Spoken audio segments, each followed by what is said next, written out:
कोल्हापूरमध्ये विधानसभा लढवण्यासाठी काँग्रेसकडून इच्छुकांची गर्दी पाहायला मिळते। कोल्हापुरातील 10 विधानसभा जागांसाठी 26 जणांकडून उमेदवारीची मागणी करण्यात आलेली आहे। काँग्रेसकडून विधानसभेसाठी जिल्ह्यातून इच्छुकांचे अर्ज मागवण्यात आलेले होते। कोल्हापूर दक्षिणमधून विद्यमान आमदार ऋतुराज पाटील यांनी उमेदवारी मागितलेली आहे। कोल्हापूर उत्तरमधून विद्यमान आमदारांसह 6 जणांनी उमेदवारी मागितली आहे। चंदगडमधून 5 जणांनी उमेदवारी मागितलेली आहे। करवीरमधून राजेश पाटील आणि उत्तम पाटील शिंगणापूरकर यांनी उमेदवारी मागितलेली आहे। हातकणंगलेमधून विद्यमान आमदार राजूबाबा आवळे यांच्यासह दोघांनी उमेदवारी मागितली आहे।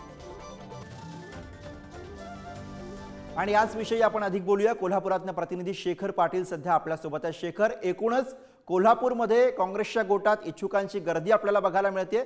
10 विधानसभेच्या जागा आणि त्यासाठी 26 जणांकडून उमेदवारीची मागणी। गुरु, खरं तर काँग्रेसकडून विधानसभेसाठी जिल्ह्यातून इच्छुक उमेदवारांचे अर्ज जे आहेत ते मागवण्यात आले होते। काँग्रेसकडून जवळपास 34 जणांनी अर्ज घेऊन गेले होते। त्यातल्या 26 जणांनी उमेदवारी अर्ज जे आहेत ते सादर केलेले आहेत। काँग्रेसमधून त्यांना अनेक विधानसभांमधून लढवण्याचे इच्छुक असलेले हे सगळे अर्ज आहेत, ज्यामध्ये आपण बघितलं तर विद्यमान आमदार जे आहेत काँग्रेसचे त्या सर्वांनीच अर्ज जे